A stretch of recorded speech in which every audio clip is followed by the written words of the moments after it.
Hola, buenos días, buenas tardes. Toca el turno de Satellite Laser Ranging, cuya traducción al español nunca me queda clara, pero sería algo así como telemetría satélites por láser. Sería una buena aproximación. Mi nombre es José Carlos Rodríguez y les hablo desde el Instituto Geográfico Nacional de España.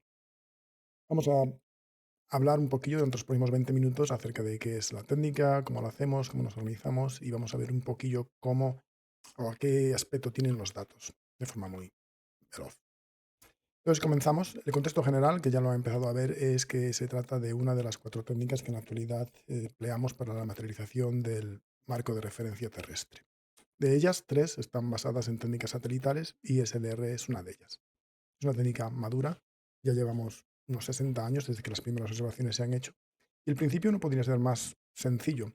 Vamos a medir el tiempo de vuelo de pulsos láser de corta duración emitidos desde observatorios terrestres hacia satélites en órbita que están equipados con un dispositivo, un retroreflector, que va a reflejar esos pulsos láser, que van a ser detectados después por la misma estación en Tierra.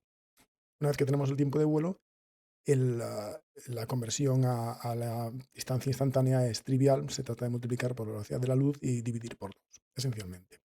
Una vez que tenemos muchas observaciones recogidas no solo por una estación, sino por toda una red de observatorios distribuidos por la superficie terrestre, pues vamos a poder calcular las órbitas de estos satélites con mucha precisión. Y en este proceso vamos a poder estimar una serie de parámetros de interés geodésico y geofísico.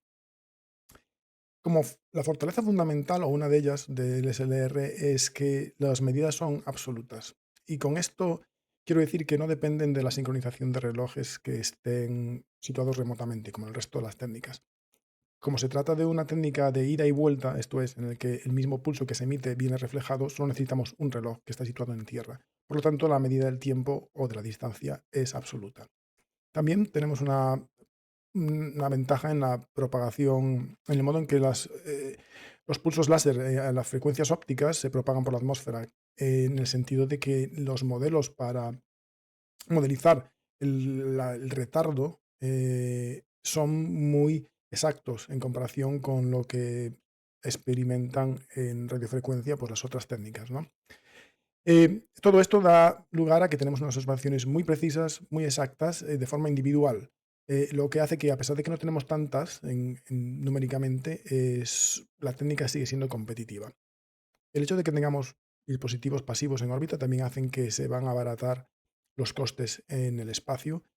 Y sí es cierto que tenemos un coste de infraestructuras más elevados en tierra, pero bueno, una vez que el satélite está en órbita no se puede mejorar, no se puede tocar. Sin embargo, siempre se pueden mejorar las infraestructuras en tierra. La otra gran característica y fortaleza de SLR es que nos permite tener acceso a las tres grandes características de lo que es la geodesia espacial, que son la geometría o forma, orientación y el campo gravitatorio terrestre. La otra cara de la moneda es que tenemos ciertas desventajas. Sin duda, la más importante es que estamos limitados por el tiempo, por las condiciones meteorológicas. Esto es, los láseres, que son ópticos, no atraviesan las nubes. Necesitamos cielos despejados. Por lo tanto, en lugares en los que hay muchas lluvias o los cielos están nublados una parte significativa del año, pues no podemos instalar esta técnica. La infraestructura terrestre, como dije, es costosa. Aún hoy en día, 2025, la mayoría de las operaciones tienen lugar manualmente. Esto es, hay pocas estaciones, aunque las hay, pero pocas, en las que se procedan a realizar sus observaciones automáticamente, y lo cual no es lo más eficiente del mundo. Eh, en cuanto a aplicaciones, bueno, pues tenemos todo un rango de aplicaciones científico-técnicas que voy a mencionar rápidamente. Obviamente lo que más nos interesa en este curso son las aplicaciones geodésicas, que vienen dadas de la mano de la posibilidad que nos da esta técnica para determinar las coordenadas o las posiciones de las estaciones de seguimiento, una serie de parámetros de orientación terrestre y también los primeros términos de la expansión del geopotencial. Esto cuando hablo de SLR, de Satellite Laser Ranging. Si vamos a Lunar Laser Ranging, que es esencialmente lo mismo, solo que el satélite es natural, nuestra luna, pues también vamos a incluirle otros parámetros. Llamativamente podemos estimar con el LLR todos los parámetros de orientación terrestre. Meto también aquí, o nombro, la realización de test de relatividad general, porque vienen muy dados de la mano con las medidas geodésicas. Pongo aquí estos satélites, por cierto, que son, bueno, curiosos, son esferas, porque son los satélites que empleamos para hacer, para esta aplicación, para la geodesía. Probablemente lo que tengan ustedes en mente cuando piensen en satélites sean algo más parecido a esto, pues los típicos paralelepípedos con pues sus paneles solares que vienen a realizar pues un sinfín de funciones hoy en día, ¿no? En todos los campos científicos. Y no solo. Podríamos estar aquí todo el día. Pero lo que les he mostrado así muy rápidamente, tienen, los materiales le quedará. Todos estos satélites están en la actualidad siendo observados por las estaciones del ILRS, del International Laser Ranging Station. Y el motivo es que, a pesar de que estos satélites, su modo de navegación primario no es SLR, sino que son GNSS o TORIS, el SLR, las observaciones SLR proporcionan medidas independientes que pueden ser empleadas, y lo son, para la verificación de las órbitas y su control de calidad. Además, sirven como referencia para cualquier mejoría en el modelado dinámico de las órbitas de los satélites, lo cual está directamente relacionado con la calidad de los servicios que prestan. Una historia parecida nos encontramos con GNSS. En la actualidad, las estaciones de ILRS observan todas las constelaciones de GNSS, salvo GPS, pero que porque no monta retroreflectores, lo hará en la próxima generación. Y los motivos, las razones son similares, ¿no? Pues una verificación de las órbitas independiente y una referencia para contrastar posibles mejoras o modificaciones de los modelos dinámicos empleados para determinar las órbitas de estos satélites. ¿Cómo lo hacemos? La parte complicada o la más complicada está en la Tierra. Como dije, necesitamos una estación. La estación, el corazón de la estación básicamente es un láser, un telescopio. Creo que pueden ver mi ratón. Entonces sería un láser, telescopios para emitir los láseres que disparamos a los satélites. Una montura suficientemente ágil y robusta para poder realizar el seguimiento de los satélites, que son objetos que se mueven mucho más rápido que las estrellas, por ejemplo.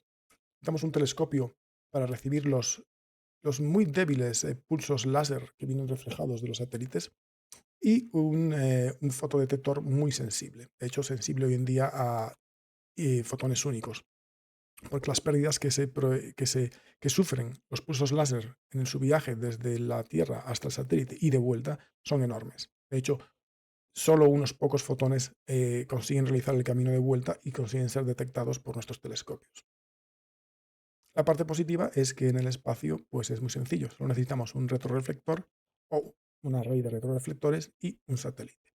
Un retroreflector que, bueno, en inglés es Cube Corner Retroreflectors, esto es, viene a ser la esquina de un cubo, y lo que nos garantiza es que después, al tener tres superficies mutuamente ortogonales, después de tres reflexiones, la dirección del haz que viene de retorno reflejado es la misma que la del haz incidente.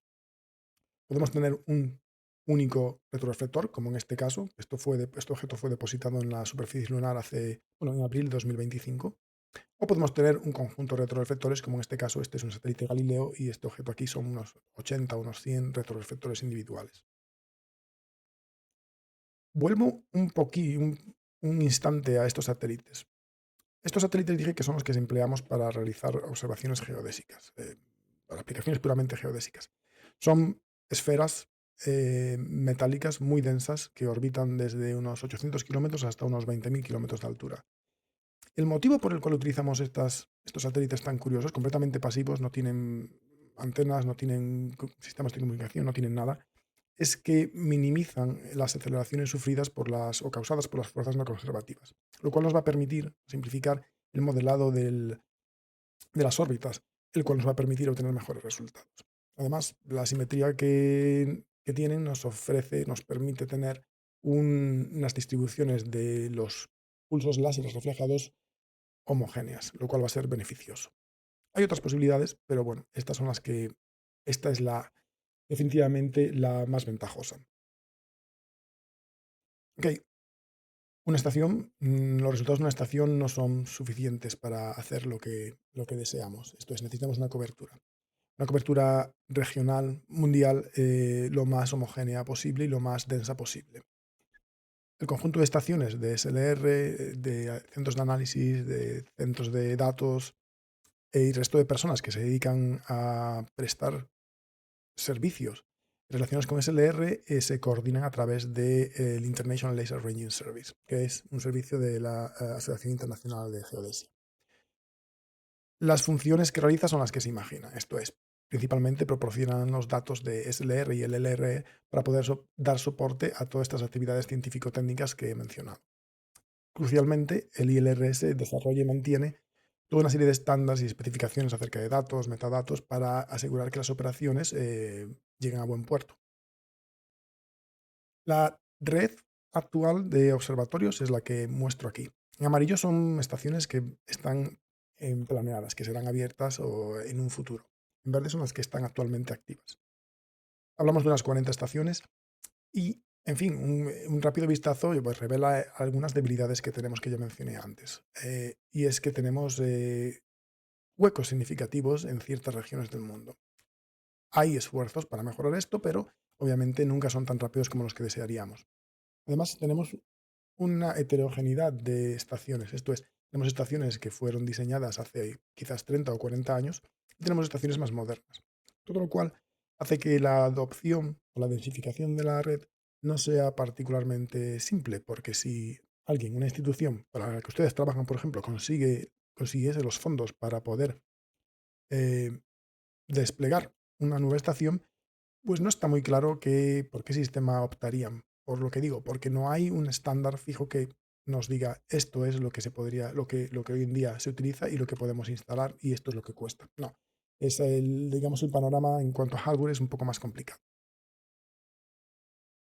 Voy a mostrarles ahora un poquillo a qué se parecen, qué aspecto tienen los datos. El ellos, uno de los más importantes que tenemos para aplicaciones geodésicas, lo muestro aquí, que orbita a una altura de casi 6.000 kilómetros. Lo que vamos a tener ver en NGX son en eje horizontal. Tenemos las épocas o los tiempos expresados en segundos desde medianoche, de un día cualquiera, y en el eje vertical tenemos el tiempo de vuelo. ¿De acuerdo? ¿Te parece a eso? Lo que tenemos es, por aquí sale el satélite, como, uy, cuando sale el sol, se acerca. Este es el punto de mayor, más cercanía y luego el satélite se va poniendo, del mismo modo que lo hace el Sol o la Luna. Esto está en segundos, obviamente no es particularmente intuitivo. Lo primero que vamos a hacer es multiplicar por la velocidad de la luz y dividir por 2. Ahora ya tenemos algo que podemos interpretar con más facilidad. Vemos como el satélite, pues bueno, podemos seguir hasta unas distancias de unos 8.000 kilómetros y en este caso concreto, pues lo hemos visto en el punto más cercano a unos 6.000 kilómetros. Lo siguiente que voy a hacer es ajustar un polinomio a estos datos, ¿de acuerdo? Para aplanarlos. Esto es lo que vemos. Y también he hecho zoom con un factor de 10. Nos damos cuenta de lo que parecía una línea, en realidad lo que tenemos son varios millones de puntos. Los láseres son disparados, pues en este caso, 1000 veces por segundo. Entonces voy a hacer zoom otras 10 veces y lo que tenemos es eso. La mayoría de los puntos que vemos es ruido. Y esto, solo la línea central, lo que aparenta es una línea, sino son también puntos, son los datos provenientes del satélite reflejados. Entonces, si hago zoom otras 100 veces, ahora ya estamos hablando de centímetros, lo que vemos es que esos puntos tienen una estructura. Y esta estructura, el origen es que estos reflejos son reflejos individuales de cada uno de estos retroreflectores. Y es que cuando el pulso láser llega a la altura de este satélite, abarca algo así como 3 campos de fútbol. Por lo tanto, vamos a iluminar toda la superficie del satélite y potencialmente, y de hecho, obtenemos reflejos de cada uno de los retroreflectores. Y lo que esto nos muestra son los cambios de orientación relativos entre el satélite y la superficie terrestre. Lo siguiente que vamos a hacer, bueno, vamos a dividir el tiempo en intervalos X espaciados y en cada uno de ellos, en este caso son cada 2 minutos, vamos a calcular la media de las distancias observadas. Y esto es lo que le llamamos los datos normal point.